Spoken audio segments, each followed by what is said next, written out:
Herkese merhaba, Hayatım Örgü Motifistan'a hoş geldiniz. Bugün sizlerle görmüş olduğunuz bu motifli hırka veya ceket çalışmasını yapacağız. Videonun içerisinde adım adım bütün detayları vermeye çalıştım. Eğer unuttuğum şeyler varsa bana yorumlarda mutlaka sorun. Hemen size yardımcı olmaya çalışacağım. Şimdi öncelikle hırkamı yaparken Alize'nin Süperlana klasik iplerini kullandım. Ayrıca 3,5 milimetre tığ kullanarak ördüm. Benim hırkam L bedene uygun oldu. Sizlere medium ve XL beden içinde yine videonun içerisinde yönlendirmeler yapıyorum. Şimdi burada hırkamı tamamladıktan sonra görmüş olduğum bir ayrıntıyı videonun başında hatırlatmak istiyorum. Hırkamızın ön bölümlerini yaparken yakada 5,5 model bırakıyoruz. Burayı 4,5 yani 4 tam bir yarım model olarak bırakırsanız daha iyi olacaktır. Daha sonra üzerine de bu sıraları eklediğiniz zaman yaka açıklığımız daha düzgün olacaktır. Bana biraz açık oldu. Yani şurada şu kısımda bir parmak daha içeride olsaydı benim için daha iyi olurdu. Bu haliyle biraz açık oldu.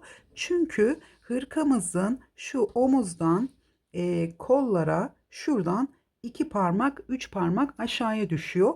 Bu haliyle de ben kullanabileceğim hırkayı yani kullanılmayacak durumda değil ama biraz açık oldu. O yüzden burada hemen küçük bir modeli eksik bırakarak bunu daha içeriden yapabiliriz. Evet, son olarak videonun sonunda kenarları tamamlamadım. Size burada sıraları gösterdim. Burada 3 sıra yaptım. Yine anlattığım gibi 3 sıra yaptım. Son sırayı ikili trabzanlar olarak yaptım. Ama sizler benim dediğim gibi yakada 4,5 model bırakırsanız son sırayı da yarım trabzan olarak bitirebilirsiniz. Bunlar videonun içerisinde söylememiş olduğum bilgiler. O yüzden baştan hatırlatmak istedim.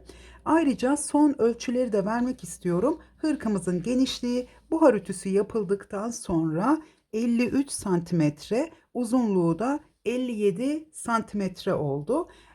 Ayrıca kollarda 19 santimetre oldu buhar ütüsünden sonra. Yani 18 de olabilir ölçtüğünüz zaman ama esneme payıyla tam 19 santimetre. Dediğim gibi bu biraz omuzdan aşağıya düştüğü için rahatlıkla kolunuza gelebilecek bir ölçü. Yine diğer bedenler için verdiğim bilgileri takip edebilirsiniz. Evet, hazırsanız ve hemen aşağıdaki abone ol butonuna bastıysanız hemen hırkamızın yapımına başlayalım. Evet, hırkamızın örnek çalışmasına geçmeden önce kısa bir ön anlatım yapmak istiyorum. Şimdi ben L beden için çalışıyorum. Sizler hangi bedende çalışmak istiyorsanız rahatlıkla başlayabilirsiniz. Hemen size onunla ilgili bilgi vermek istiyorum. Şimdi benim beden genişliğim şu şekilde. Hemen ölçelim. Evet, benim beden genişliğim 52 santimetre. Şimdi uzunluğu da 55 santimetre oldu. Hatta 56-57 de olabilir. Ya da en fazla 56 olabilir. Çünkü buhar ütüsü yapmadım. Buhar ütüsü yaptığım zaman hem genişlikte hem de uzunlukta 1-2 santimetre oynayabilir. Şimdi burada model sırası diye bahsedeceğim. Model sırası diye bahsettiğim her bir kareye bir model diyorum. Her bir model yani her bir kare 2 sıradan oluşuyor. O yüzden bu kenarda sayıları verirken 1, 2, 3, 4 diye saydığım zaman bu 2 sıralık karelerden bahsediyor olacağım. Bunu şaşırmayalım. Şimdi önlerin genişliği 13 tane modelimiz var. Gördüğünüz gibi burada kutucuk şöyle şu kısımdan başlamışım. Kutucuk olarak başlamışım. İsterseniz bu şekilde de başlayabilirsiniz. 13 tane modelimiz var önlerde. Arkada ise toplamda 27 tane modelimiz var. Benimle aynı ipi kullanarak örerseniz sizler de yine 3,5 milimetre tığ kullanarak örerseniz aynı sayılarla yapabilirsiniz. Yani el değişikliği çok fazla oynamayacaktır. En fazla 1 santimetre 2 santimetre oynayacaktır. Çok büyük bir fark olmayacaktır. Şimdi eğer L beden değil de medium ya da X ile çalışmak isterseniz ben şimdi çalıştığım bedenlerin genelde L beden olarak çalışıyorum. çalıştığım bedenlerin bir öncesini bir sonrasını yaklaşık olarak kestirebiliyorum. Ama daha fazlasını sizin mantık yürüterek bulmanız gerekiyor. Öncelikle bedeninizin etrafını göğüs çevresi olarak ölçün. Çok fazla pay vermeden ölçün, yani pay vererek ölçmeyin, ya da kullanmış olduğunuz bir hırka, bluz ya da böyle ceket çalışmasının üzerinden ölçün. O şekilde zincir çekerek başlayabilirsiniz. Şimdi zincir çekerken gördüğünüz gibi burada bu kadar zincirim artmış. Şimdi burada ben ön parça için şöyle bakın, hemen bakın, burada 26-27 santimetre var. Şimdi arka parçayı ördükten sonra zaten önleri ona göre ayarlıyoruz. Şu kenarlarda sıralar yapacağımız için arkada 27, önlerin ikisini topladığımız zaman 26 tane modelimiz var. Dolayısıyla ben iki parçayı da birbirine eşit yapıyorum. Belki kenarlarla bir santimetre şöyle, hani tam üst üste, şöyle biraz üst üste payı gelsin diye kenarları ördüğümüz zaman bu arkada eksiltmiş olduğum bir taneden, yani şurada bir tane eksilttim. Bu bir taneyi biraz daha fazla olacak. Neredeyse iki tane olarak belki kenarlara ördüğümüzde arkadan geniş olacak. Şimdi bu şekilde ayarlıyorum o yüzden. Şimdi burada sizler 50 santimetre genişliğinde yapmak istiyorsanız, bu öne göre hesap vermiyorum. Eğer 50 santimetre genişliğinde yapmak istiyorsanız 70 santimetre zincir çekin. 65 santimetre uzunluğunda zincir çekin. Zincirlerinizi gevşek olarak çekin. Çok fazla gevşek de değil ama sıkı olmayacak. 70 santimetre zincirinizi çekin. İlk sırayı ördükten sonra, bunu aslında örnek anlatımında da yine hatırlatacağım. İlk sırayı ördükten sonra şu kısımda diyelim ki 50 santimetreyi tamamladınız. Bir model fazladan örün. Bir model hangisine sıra gelmişse bir model fazladan örün. Çünkü diğer sıralarda, yani ikinci, üçüncü sırayı yapmaya başladıktan sonra o 50 santimetre toplayabilir, 48'e düşebilir. O yüzden tedbir olsun diye bir tane model fazladan örün. Daha sonra bu kalan zincirinizi, bakın burada şu zincirimizi şöyle kesiyorum. Şu kısımdan 3 zincir önden kestim. Hemen bunu da göstermiş olalım. Buradan şöyle, şimdi ben biraz daha önden kesmişim. Şöyle çektiğiniz zaman hemen zincirinizi burada sağlamlaştırmış oluyorsunuz. Evet, bunun dışında şöyle ben kendim için yazmıştım ama yine de sizlere göstereyim. Anlattığım zaman yazdığım şöyle ekran resmi çekebilirsiniz. Yakalar ve ensede vermiş olduğum sayılar, bırakmış olduğum açıklık, yani model olarak bırakmış olduğum açıklık. Hemen burada yine şöyle göstermek istiyorum. Modelimizin ön yüzü var. Ön yüzü var. Ön yüzü şu şekilde bakıyoruz. Ön yüzü, şu kutucukların altındaki trabzanların ön görünmesi bize ön yüzü gösteriyor. Çünkü bakın, arka yüze baktığımızda burada ters duruyor trabzanlar. Böyle farklı görünüyor. Şimdi yakasını bu şekilde yapıyorum. Yaka kesimi yapmak istemezseniz, yani şöyle şu kısımlarda 3 sıra birer tane trabzan keserek biraz bir yuvarlak olmasını sağladım. Sizler burada direkt düz çıkarak da şu şekilde kare yakada yapabilirsiniz. Burada yine kenarlara birkaç sıra öreceğim için bu şekilde rahat bir yaka kesimi yaptım. Şimdi kamerayı da yakınlaştırdığım için çok çok büyük görünüyor olabilir ama bence yeterli oldu. Çok küçük olmasını istemedim. Şimdi şu kısımları göstermeyeceğim. Gizli dikişleri ya da kaydırmaları kaydırmayla birleştirebilirsiniz. Benim yapmış olduğum, bakın burada bırakmış olduğum sıraya göre şurada bir kare arttı. Aslında iki kare artıyor. Çünkü burada önde 1, 2, 3, 4, 5, 6, 7 tane kalıyor kesim yaptıktan sonra. Arkada 8 modelimiz kalıyor. Ben burada biraz şöyle uzatarak, bir yere iki kere batarak şurada bir kare bıraktım. Çünkü burası zincirli olduğu için eğim verdi. Bir kareyi buraya aldım. Çünkü bir kare fazla, şu bir kareyi bıraktım sadece. Sizler tabii ki farklı yapabilirsiniz. Şimdi şurada ensede 10 model bıraktım. Bu 10 modelin 9'u tam. Bir tanesinin yarımı burada, yarımı da burada. Şimdi kesmeyi gösterdiğim zaman yakada burayı anlayabilirsiniz. Burada sadece 2 sıra fazladan ördüm. Şöyle göstereceğim. 2 sıra fazladan ördüm. Burada şimdi toplamda 26 model sıramız var.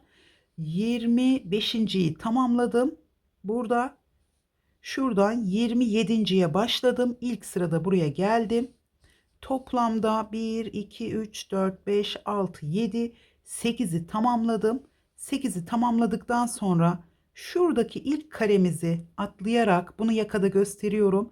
Atlayarak şuraya bir tane trabzan yapıp iki trabzanı teke düşürdüm. Sonra zincir çektim. Burayı da direkt buraya bağladım. Burada yani çok küçük bir tane eksiltme yapmış oldum. Şu kısma birazcık yuvarlak görünmesi için ve sadece 2 sıra yaptım. Yani ensede çok bir oyuntu bırakmadım. Ve burada da aynı şekilde şu yarımlarla birlikte 10 tam var.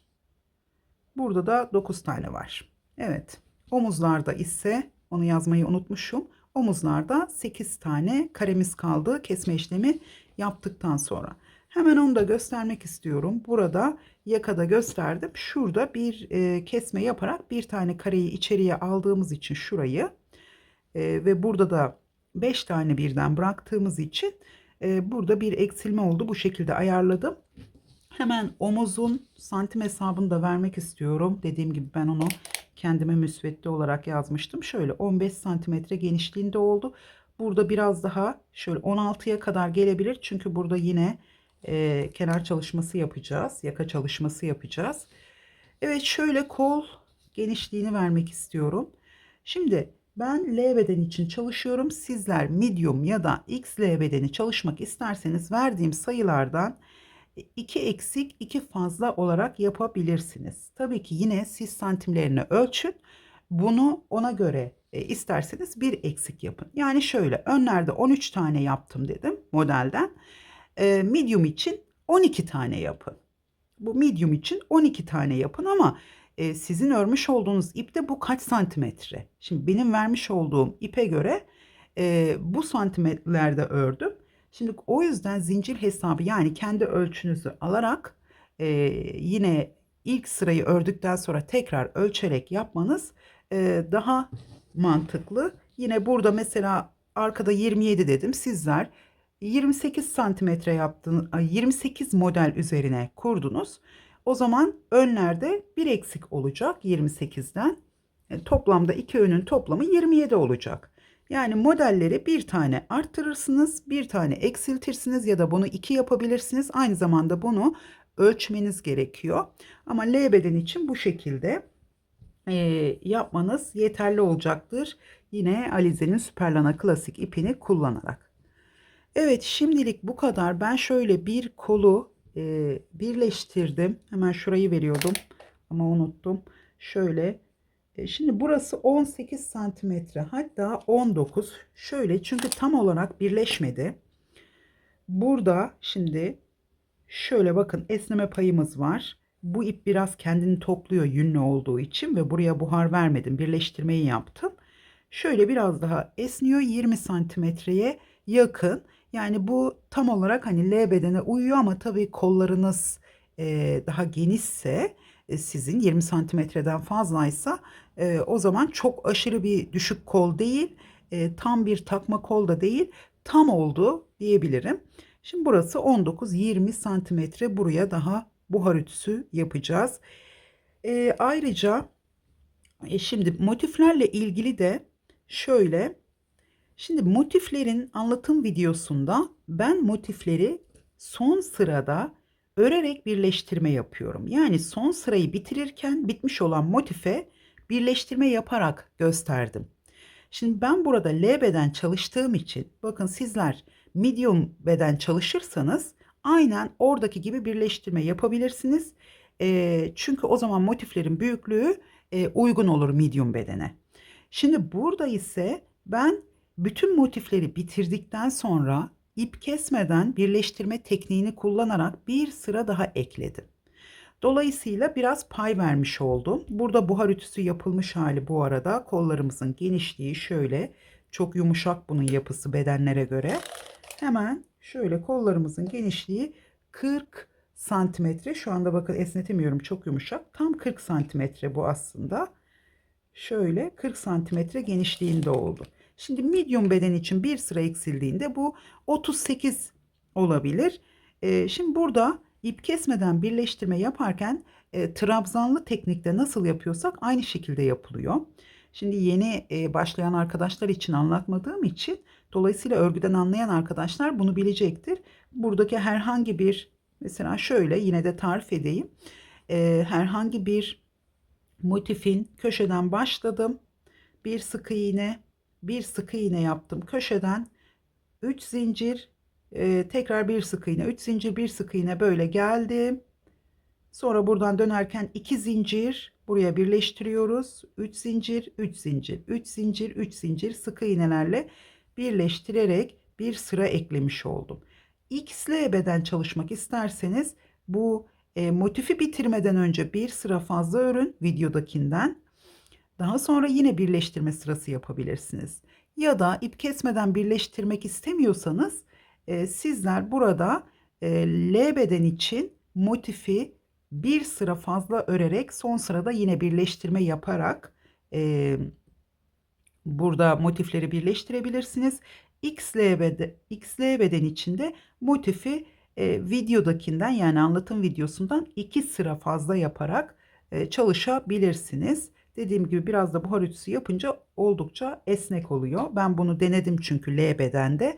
O yüzden rahatlıkla kullanabilirsiniz. Yani çok salaş da değil, çok gergin de olmadı. Gayet rahat bir kol çalışması oldu. Şimdi tabi burada medium beden için çalışıyorsanız bir tane motif eksik yapabilirsiniz uzunlukta. Yani 4 motif. Şöyle şimdi 20 tane bir kola, 20 tane de bir kola motif yapıyoruz. Dolayısıyla burada bir sırayı eksiltebilirsiniz. Biraz eğer çok böyle 1-2 santim kısa olursa yine kenar çalışması yaparak orayı tamamlayabilirsiniz kendi kol uzunluğunuza göre. Ama XL beden içinde bence uzunluğu yeterli. Çünkü L bedende şöyle kolumuzun üzerine düşüyor. Ama dediğim gibi hepimizin yapısı farklı. Sıralar ekleyerek kendi tasarım hırkanızı oluşturabilirsiniz. Çünkü biz burada bütün ayrıntıları göstersek, bütün sayıları versek de yine de herkes kendi tasarım hırkasını yapıyor. Evet, şimdi örnek anlatımıyla devam edeceğiz. Örneği farklı bir renkle anlatacağım. Küçük bir örnek parçası üzerinde. Daha sonra şu ön bedenimizin, sol ön beden zor olduğu için onu anlatacağım. Ön bedenimizin yaka kesimini göstereceğim. Sağ ön bedenin yaka kesimi, bakın burada sırayı tamamladıktan sonra 20 tam sırayı örüyoruz. 20 tam modeli örüyoruz. Son sırayı tamamlayıp dönüyoruz. Döndüğümüz zaman burada hemen kesimi yaparak başlıyoruz. Buradan dönüyoruz. Ama buradaki ön parçayı anlatıyor olacağım birazdan. Burada ise direkt ipimizi burada kesip tekrar şu baştan bağlayarak burada kesim yapmaya başlıyoruz. Evet, şimdi hemen model anlatımıyla devam edelim. Evet, ben modelimiz için biraz zincir çektim. Zincirlerimin sayısını vermiyorum. Sadece burada küçük bir örnek parçası üzerinde modelimizin anlatımını yapacağım. Şimdi sizler yapmak istediğiniz ölçüyü hesapladıktan sonra onun uzunluğunda zincirinizi çekin. 10-15 santimetre daha fazla zincir çekerek başlayın. Yani 50 santimetre genişliğinde örmek istiyorsanız bunu 60 veya 65 santimetre uzunluğunda zincir çekin. Daha sonra modelimize başlayalım. Şimdi başta kutucuk yaparak başlamak isterseniz, yani ilk önce trabzanlı sıra değil, kutucuk yaparak başlamak isterseniz 1, 2, 3, 4, 5, 6. zincirin içine batarak başlayabilirsiniz. Trabzanla başlayacağımız zaman 1, 2, 3, 4. zincirin içine batıyorum. Şimdi modeli yaptıktan sonra ne demek istediğimi daha iyi anlayacaksınız. Hemen şöyle zincirin içine battım. Bir ikili trabzan yaptım. Sırasıyla 3 tane daha ikili trabzan yapıyorum. Şöyle 2 ve 3. Toplamda baştaki zincirimizle beraber 5 tane ikili trabzanımız olacak. Hemen bir zincir çektim. Bir zincir atlıyorum. İkincisinin üzerine bir ikili trabzan. Tekrar bir zincir atlıyorum. İkincisinin üzerine bir ikili trabzan. Şimdi sırasıyla 4 ikili trabzan daha yapıyorum. Şöyle 3, 4 ve beşincisi. Şimdi baştaki trabzanımızla birlikte saydım. Buradaki trabzanımızla beraber toplamda 5 tane ikili trabzanımız var. Bir zincir, bir atlıyorum. Bir ikili trabzan, bir zincir, bir atlıyorum. Sırasıyla 5 ikili trabzan. Böyle dersek daha doğru olur. Sırasıyla 5 ikili trabzan, 2, 3, 4. Şöyle 5. ikili trabzanımı yaptım. Şimdi bir zincir, tekrar bir atlıyorum. Diğerinin üzerine bir ikili trabzan, bir zincir, tekrar bir atladım. Diğerinin üzerine bir ikili trabzan. Şimdi sizler ilk sırayı örerken 60-70 yani fazla zincirlerinizi çektikten sonra şimdi burada ilk ördüğünüz sırada bu şekilde ölçüyorsunuz. Yani burası sizin istediğiniz ölçüye, diyelim ki 50 santimetre. Burası 50 santimetre olduğu zaman modeli tamamlayabilirsiniz. Ama ben her zaman burası tam 50 santimetre olsa da burada bir tane model daha yapıyorum. Yani 5 tane trabzana tamamlıyorum burayı. Çünkü sıraları yaptığımız zaman, yani ilerlediğimiz zaman modelde toplama olabilir. O yüzden hemen 5 tane daha trabzan yapıyorum. Şimdi burada yapmadan tabii ki tekrar döneceğim. Böyle artan zincirlerinizi burada bırakın. Şuradan kesip 2-3 zincir şöyle geriden kesip ipinizi söküp şöyle çekerek hemen küçültebilirsiniz. Şimdi yine 3 tane zincir çektim. Pardon. 4 tane zincir çektim. Burası kutucuk sırası. 2 sıranın tekrarından oluşacak modelimiz. Aslında 4 sıranın tekrarı, çünkü yer değiştireceğiz. Hemen bir zincir, tekrar buraya geldim. Bir ikili trabzan. Şimdi trabzanların üzerine yine trabzan yapıyoruz. 2 sırada modelimiz tamamlanıyor. Evet, ölçüleri yaparken dikkat etmemiz gereken nokta, dediğim gibi zincirlerinizi çekerken fazla çekin. Sonra ölçün. İlk sırada tekrar ölçün. İlk sırayı tamamladıktan sonra tam istediğiniz ölçüye geldiği zaman bir model fazla örün. Yani isterseniz bu kısmı, isterseniz bu denk gelmiş olabilir. Hemen yine trabzanların üzerine trabzan yapıyorum. Kutucukların üzerine de kutucuklar yaparak ikinci sırayı tamamlıyorum.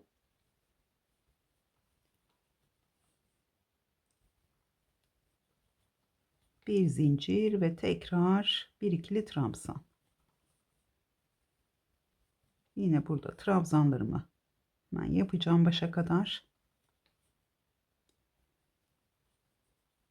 Şimdi ilk iki sırayı tamamladık. Yani modelimizin kurulumunu yaptık.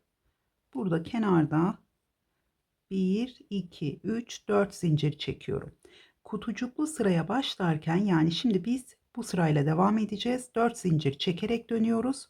Trabzanlı sıraya başlarken 3 zincir çekerek dönüyoruz. Şimdi bir tane atlıyorum. Şurayı saymıyorum. Bir tane atlıyorum. İkincisini, üçüncüsünün üzerine bir ikili trabzan. Bu şekilde yer değiştiriyoruz modelimizde. Hemen ikincisini yaptım.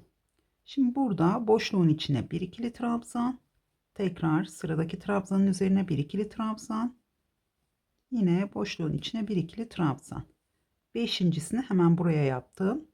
İlk trabzanın üzerine bir zincir, bir tane atlıyorum, sıradakinin üzerine bir ikili trabzan. Bir zincir, tekrar bir atladım, diğerin üzerine bir ikili trabzan. Evet, bu şekilde yerlerini değiştirmiş olduk. Hemen şöyle buraya geldim. Tekrar buraya kutucuk sırası yapacağım. Bir zincir, bir atlıyorum. Bir ikili trabzan, tekrar bir zincir, bir ikili trabzan. Şimdi tekrar trabzan yapalım. Boşluğun içine bir trabzan, trabzanın üzerine bir ikili trabzan. Tekrar son boşluğun içine bir tane de şurada şimdi 4 zincir çekmiştim. 1 2 3. zincirin. Şöyle çekelim kenara. 3. zincirin içine batıyorum ve buraya da bir ikili trabzan yaptım. Şimdi trabzan sırasına döneceğim için hemen 3 zincir çektim ve döndüm. Şu ilkini saymıyorum çünkü zincirimiz var. İkincisinin üzerinden buraya 4 ikili trabzan yapıyorum. Zincirimizle beraber 5 tane oldu. Tekrar bir zincir ve bir ikili trabzan. Sırayı aynı şekilde tamamlıyoruz. Sona geldiğimiz zaman burada bir zincirimiz, bakın buraya çok küçülmüş oluyor. O yüzden şuradan sayıyorum. 1 2 3. zincirin içine batıyorum ve son ikili trabzanımı yaptım. Şimdi yine 1 2 3 zincir çekeceğim ve trabzanlı sıraya başlayacağız. Şimdi buradaki 5 tane trabzanımızı yine buraya yaparak çapraz bir şekilde modelimize devam ediyoruz. Hemen şöyle gösterecek olursam sanırım anlaşılmıştır. Evet, şimdi tığıma bir ilmek attım ve sol ön parçanın yaka kesimiyle devam ediyoruz. Ön yüzde koydum şimdi bu parçamızı. Şuradan başlayacağım. İpimi burada kestim. Şu kısımdan başlayacağım. Hemen buradaki ilk trabzanın içine batıyorum. Modeli devam ettireceğim. 1 2 3 zincir. Buraya direkt bir sık iğne 3 zincir yaptım. 4 zincirle dönüyoruz. Hemen bir atladım. Kutucuk sırası olarak devam ediyorum. Şöyle. Şimdi tekrar boşluğa bir ikili trabzan. Tekrar buraya toplamda 5 tane trabzan yapıyorum. Beşincisini ilk trabzanın üzerine yaptım. Şimdi burada tekrar anlatmayacağım. Sonda 5 tane modelimiz kalana kadar örüp geliyorum.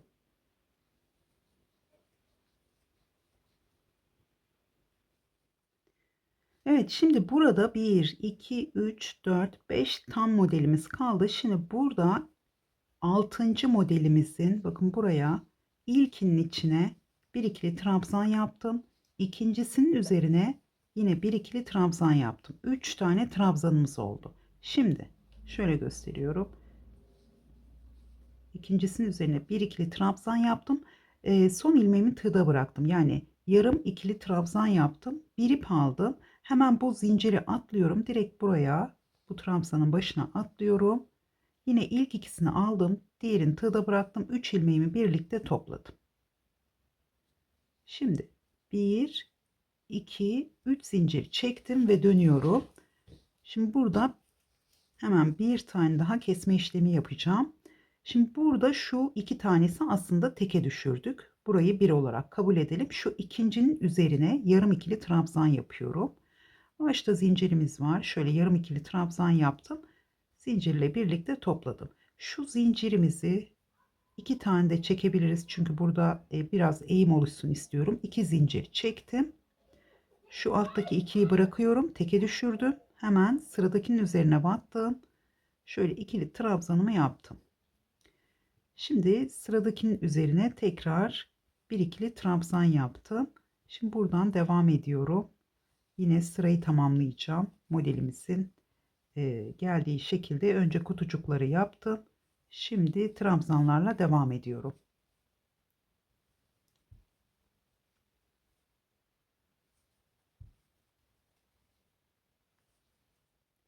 Evet, arka yüzden şu ilk sırayı ördüm ve tekrar kesme yaptığımız yere kadar geldim.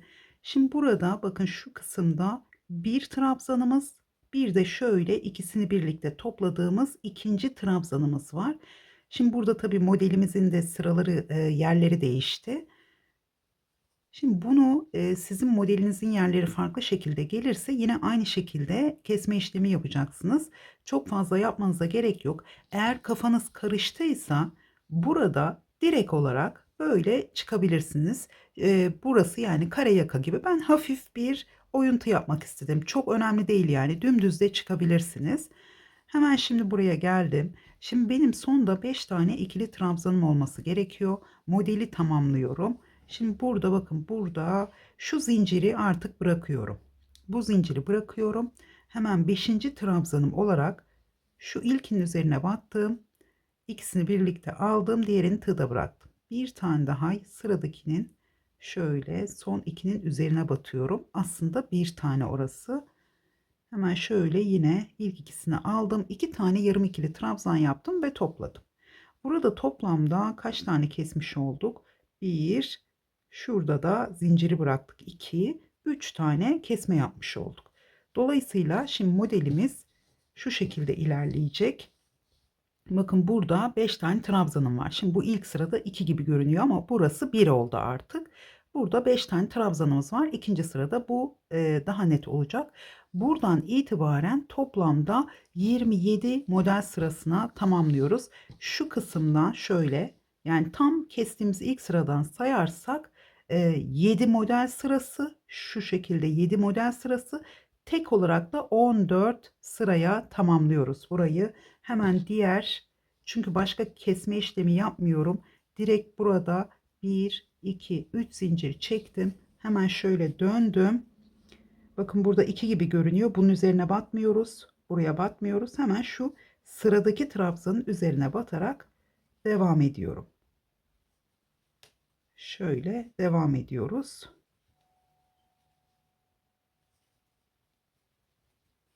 Tekrar bir zincir yaptım. Yine sırada gelen kutucuklarla devam. Şimdi burada artık modelimizi anlatmayacağım. Gördüğünüz gibi, dediğim gibi burayı toplam olarak önde 27 sıraya tamamlıyoruz. Kesme işlemi yaptıktan sonra ise tek olarak 14 sıra, model olarak 7 model sıramız olacak. Evet, şimdi kolların birleştirmesiyle devam edeceğiz. Nasıl yapıyoruz? Bunu da yine dediğim gibi ben L beden için sayıları veriyorum. Sizler medium beden yaparsanız burada sayıları eksiltebilirsiniz. Şimdi ben L beden için her bölümde, yani önde ve arkada 2, 4, 6, 8, 10, 12, 14, 16, 18 sıra. Şöyle hemen işaretleyicimi takacağım. Buraya 19. sıraya takıyorum. Buraya birleştirme yapmayacağım. Şimdi burada toplam tek olarak 18 sıra var. Sizler XL yapıyorsanız 20 sıra olacak. Medium beden yapıyorsanız 16 sıra olarak birleştirme yapabilirsiniz.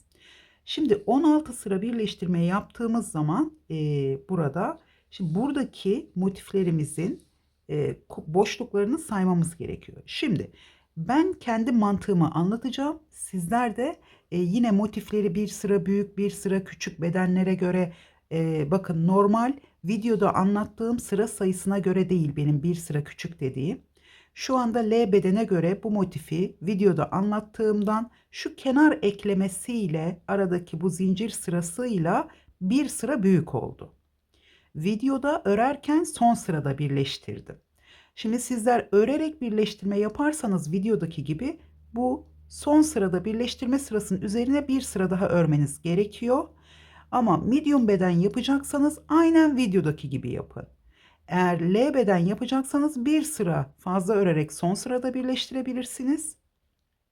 XL beden için videoda anlattığım son sıradan 2 sıra daha, yani üzerine son ikinci sırada birleştirme yapacaksınız. Ya da tabii ki bunu örerek birleştirme yapmayanlar için anlatıyorum. Şimdi ben L beden için motifimizin orijinal sırasından bir sıra fazla burada, çünkü birleştirmeyi yaptıktan sonra bakın etrafına da bir sıra fazladan gitmiş oldum. Dolayısıyla burada benim boşluklarım artmış oldu. Şimdi burada şöyle bakın, yarısını ön tarafa, yarısını da arka tarafa birleştirme yapacağım. Burada 18 sıramız var. Burada ise 15 tane boşluğumuz var. Şimdi 15 tane olduğu için 3 tane, yani 18'den 15'i çıktığımız zaman 3 tane kalıyor. 3 tane yedirme yapacağız. Nasıl yapacağız? Yani buraya daha fazla birleştirip burada daha az birleştireceğiz. Onu da nasıl yapacağız? Hemen bir tane burada, bir tane ortada, Bir tane de şu birleştirdiğim yerde, bir tane bu başlangıçta, bir tane yine kadrajdan çıkıyorum.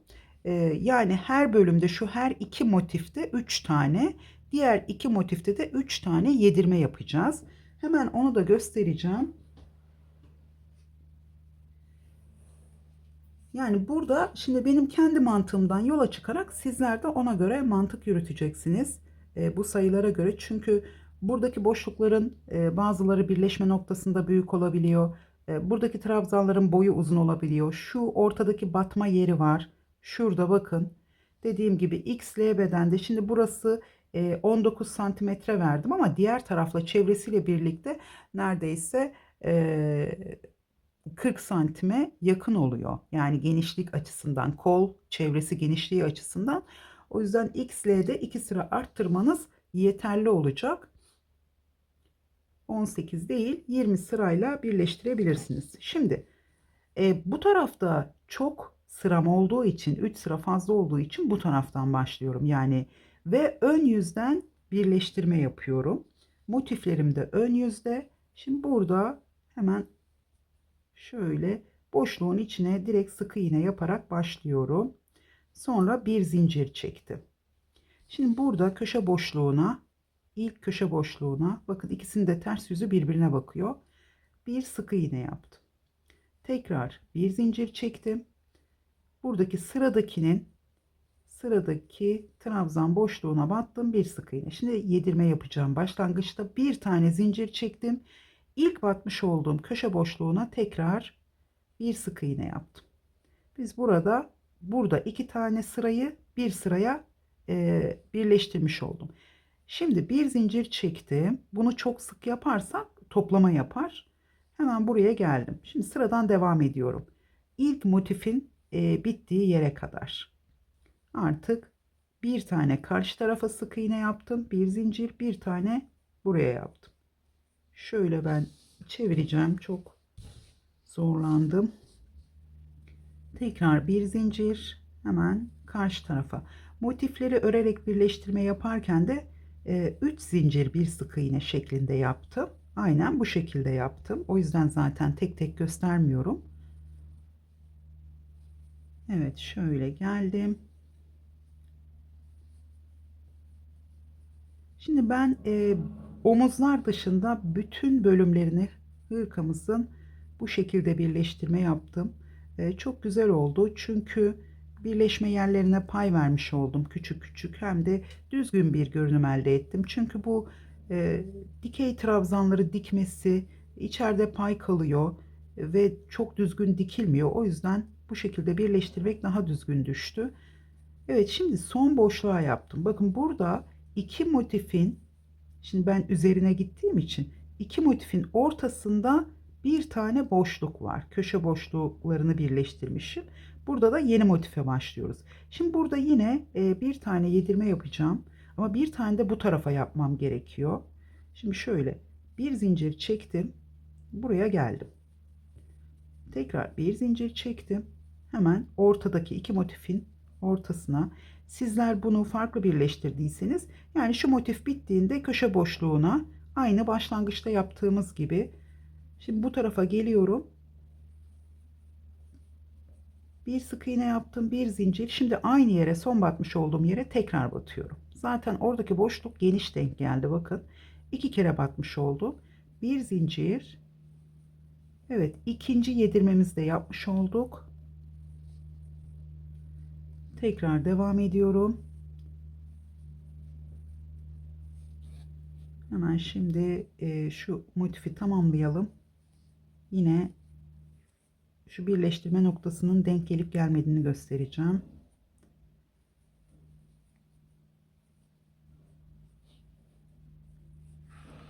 Şöyle bazen kamerayı kontrol etmeyi de unutuyorum. Umarım rahat görebiliyorsunuz.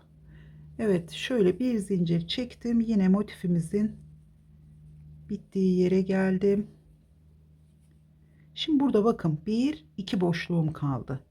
Hemen böyle de kontrol edebilirsiniz. Burada da bir iki boşluğum kaldı. Şurada bakın ortaya gelen boşluğumuz var. Şimdi bunu bu tarafa yedirme yapacağım. Çünkü burası yeterli geldi. Şimdi bir zincir çektim. Buraya geldim.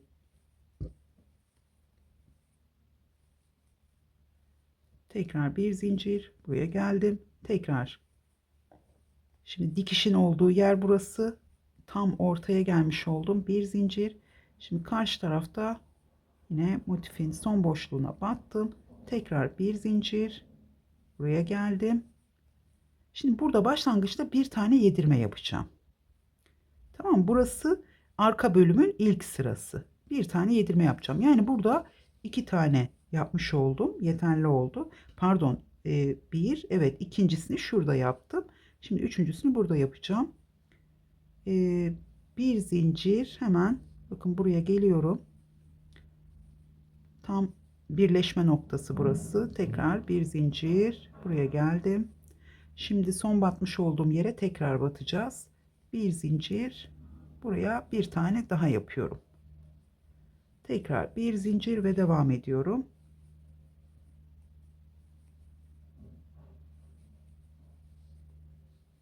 Bu motifin bitimine kadar devam edip sonra kalanları sayıyorum. Yani aynı zamanda kontrol ediyorum.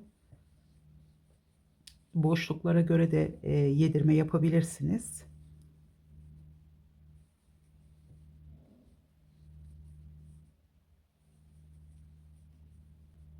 Evet, son boşluğa yaptım. Bakın buraya geldim. Son boşluğa yaptım. İkinci kez batmama gerek kalmadı. Tam denk geldi nasıl olduysa.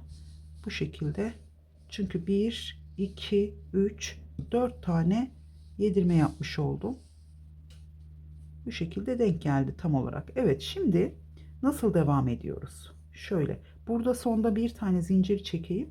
Şimdi burada isterseniz bedene devam edebilirsiniz. İsterseniz kolu birleştirmeye devam edebilirsiniz. Bunları çıkartıyorum. Şimdi ben bedene devam edeceğim. Hemen şöyle katlayacağım. Şöyle ön bedeni aldım. Kolumuzu da ikiye katlıyorum. Bir de birleştirme yapmadan önce buhar ütüsü yapmanız gerekiyor. Çünkü bu yünlü bir ip olduğu için biraz topluyor. Çok hafif buhar ütüsü yapıyorsunuz. Şöyle uzaktan buharı verip elinizle şöyle düzelterek, yani böyle açarak değil de çok hafif açarak buhar ütüsü yapıyorsunuz. Ya da ılık ayarda ıslak bez, ıslak bir tülbent koyarak da ütüleyebilirsiniz, ama dediğim gibi buhar ütüsü yaparsanız bu şekilde düzgün durur. Şu anda bu ütülenmiş hali ve birleştirme yapmadan önce parçaları ütülersiniz, daha rahat birleştirebilirsiniz. Evet, şimdi bakın buraya geldim. Şu son birleştirmiş olduğum boşluğu tekrar birleştirmeyeceğim. Burada bir zincir çektim. Karşı tarafta tamamıyla boş olan, bak burada, şimdi burası bu köşeye birleştirilmiş. Buraya dokunmuyorum. Şurada tamamen bakın şu ilkinden başlıyorum. İlkine batıyorum. Hemen buraya bir sık iğne yaptım. Tekrar bir zincir çektim. Şimdi burada belirli bir sıradan sonra göğüs altına indikten sonra göğüs altına kadar birleştirme yapıp, bunu saymıyorum. Şöyle boşluğa geldim.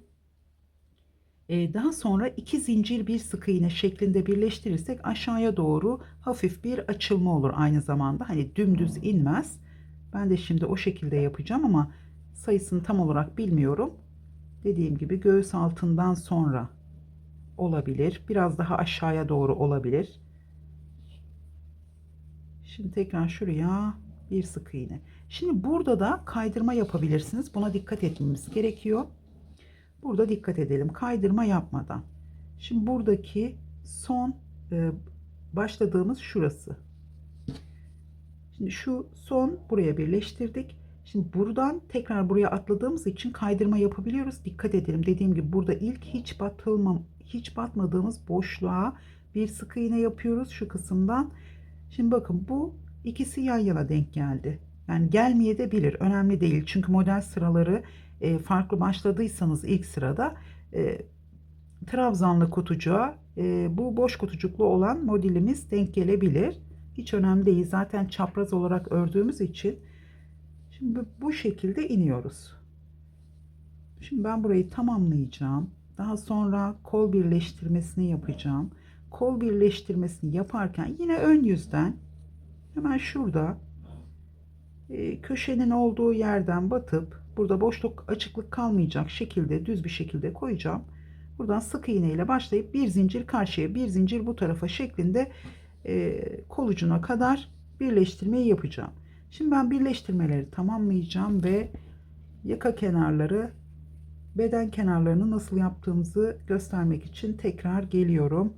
Burada da dediğim gibi biraz sonra birkaç sıra daha ördükten sonra 2 zincir bir sık iğne şeklinde devam edeceğim. Hatta şöyle biraz indikten sonra 2 zincir bir sık iğne, şöyle aşağıya yaklaştığımız zaman da 3 zincir bir sık iğne yapabilirsiniz bedeninize göre.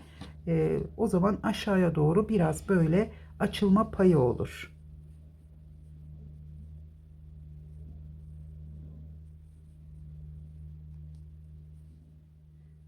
Evet, ben hırkamızın bütün parçalarını tamamladım. İki bölümün kollarının birleştirmesini de tamamladım. Sadece yaka kenarlarımız kaldı. Şimdi burada bir şey hatırlatmak istiyorum.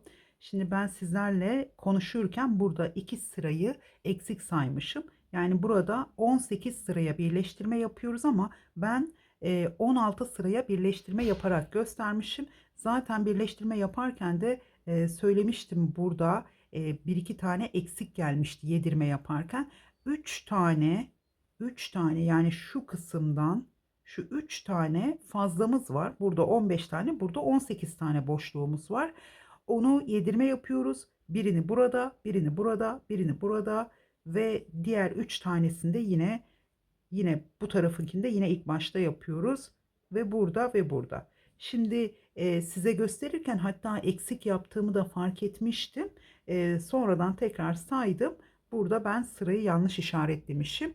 L beden için 18 sıra, medium beden için 16 yapabilirsiniz. XL beden için de yine burada 20 sıra birleştirme yapabilirsiniz. Şimdi artık yaka kenarına başlayacağız.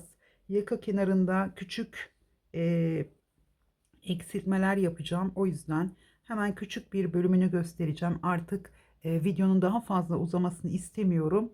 Şu ilmeğimi çıkardım. Şu şekilde başlayacağım. Hemen bu kenardan, bakın buradan ilk zincirin içine batıyorum. Hatta şöyle boşluğa da batabiliriz. Çünkü dönüp buraya tekrar geleceğim. Şöyle hemen ilmeğimi bağladım. Tekrar bir iki zincir çektim. Şimdi burada yarım trabzan yaparak devam edeceğim. 2 sıra yarım trabzan yapacağız. Benim ipim biraz az kaldı. O yüzden yarım trabzan yapıyorum. Aslında bir sıra yeşille, ortada sarı ile tekrar bir sıra yeşille yarım trabzan sırası yapmayı düşünüyordum. Ama ipim biraz az kaldı. Hem de size şimdi sarı renkle göstermek istedim. Daha sonra ben de bunu düzeltebilirim. Videonun başında görmüş olacaksınız. İlk sırayı yeşille yapacağım. İlmekler bu şekilde görünsün istemiyorum burada. Sonra araya bir sıra sarı, araya üzerine tekrar yeşille yapabiliriz. Ya da bu şekilde 2 sıra da yapabiliriz. Çünkü buradaki yakanın toplanmasına bağlı olarak yine dediğim gibi sizler videonun başında görmüş olacaksınız. Şimdi burada yarım trabzanlara başladım. Trabzanların üzerine şöyle 3 ilmeğimi birlikte topluyorum. Boşluğa bir tane, şu kesme yapmış olduğum yere gelene kadar trabzanların üzerine trabzan, boşluklara da birer trabzan yapıyoruz. Yarım trabzan tabii ki. Şöyle hızlıca geleceğim. Evet, kesme yaptığım yere kadar geldim. Burada bir tane trabzanım kaldı. Bakın şurası üzerinde trabzanımız var. Şurada bir tane boşta kaldı. Sizler kesme yapmadan da direkt kare olarak bitirdiyseniz de yine aynı şekilde yapıp burayı yuvarlak bir görünümü elde edebilirsiniz. Şimdi hemen buraya battım. Buradan bir ilmek aldım. Tığıma tekrar bir ip aldım. Şimdi şuraya batıyorum. Şu kısma tam şu trabzanın şuradaki batmış olduğumuz aynı yere battım. Yani tam köşeye battım. Bir daha buradan ilmek aldım. Tekrar ip aldım ve boşluğa batıyorum. Burada şimdi 3 tane yarım trabzanı bir arada yapıyoruz. Şu şekilde topladım. Bir ip aldım. Hemen sıradaki şöyle önce yanına bir tane yapacağım. Çünkü her dikey trabzan olduğu zaman 2 tane yapıyoruz içine. Şimdi burada şurayı karıştırmayalım. Orada birleştirme yapmışım. Yani hepsini birlikte topladığım için böyle görünüyor. Şimdi bütün dikey trabzanların içine 2 tane yarım trabzan yapıyorum. Hemen 3 tane yaptığımız zaman gerginlik olabilir. Pardon, volanlanma olabilir. Ama yine de sizin elinizin yapısına göre 3 tane de yapabilirsiniz. Şu orta kısımlara da yapabilirsiniz. Ama ben şimdi 2 tane ile deneyeceğim. Bu şekilde ilerliyorum. Olmazsa ben de daha sonra 3 tane yapacağım. Burada sadece eksiltme tekniğini gösteriyorum. Önemli olan. Şimdi şu kısma geldiğimiz zaman burada benim bir tane arttığını söylemiştim. Yine burada da aynı şekilde 2 tane yapacağım. Hemen direkt buraya atlayarak devam edeceğim. Aynı eksiltmeyi dönerken bakın burada şu ense oyuntusunda bir tane buraya batacağım. Sonra bir tane şu ortaya, bir tane de buraya, üçünü birlikte toplayacağım. Yani şu kısımda üçünü birlikte topladığım şekilde devam edeceğim. Şimdi bunu bütün hırkamızın etrafına bu şekilde devam edeceğiz. Sadece yakada bir burada, bir tane şurada, 2 tane de ensede bu şekilde üçünü birlikte toplayarak ikinci sırada da aynı şekilde toplayabilirsiniz. İkinci sırayı yaparken şimdi şu kısımda ikinci sırayı yaparken yine buraya, buraya ve şuraya batarak üçünü birlikte toplayacağız. O şekilde bu köşe dönmüş olacak. Şimdi ben buranın etrafını tamamını yapmayacağım. Video gerçekten çok uzun oluyor. Uzun olduğu zaman YouTube'a yüklenmesi de zor oluyor. İzlemeniz de gerçekten çok uzun saatler boyunca ben böyle video yapmak istemiyorum. O yüzden dediğim gibi burada 2 değil 3 yaparsınız. 3 yaptınız. Diyelim ki burası çok volanlanma oldu. Ama 2 yaptığımızda gördüğünüz gibi biraz böyle açıklık var gibi duruyor. O zaman 3,5 değil 3 milimetre tığ kullanarak örebilirsiniz. Bunları zaten tamamladığım zaman videonun başında sizlere anlatıyor olacağım. O yüzden şimdilik burada önemli olan şu kısımda, hatta tekrar göstermek istiyorum. Şu kısımda kesme yaptığımız yerleri dönerken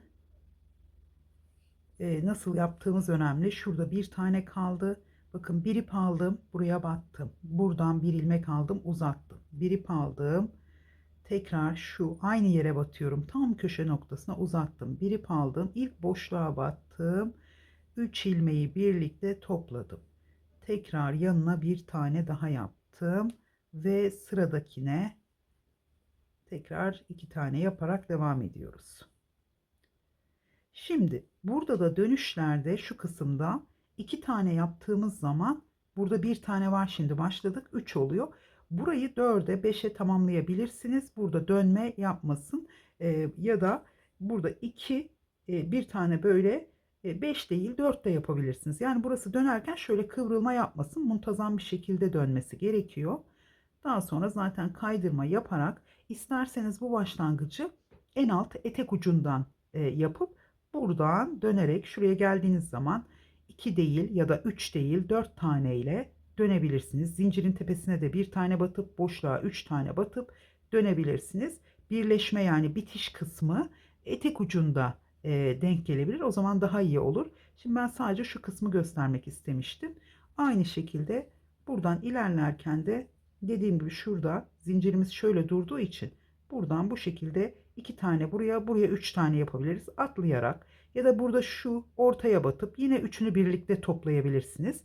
Yani yakamıza şekil vereceğiz ve şuraya indiğimiz zaman da bakın burada da yine bir tane buraya, bir tane şuraya, bir tane de boşluğa batıp üçünü birlikte toplayarak yakamızı tam bir yuvarlak haline getirebiliriz. Ayrıca son olarak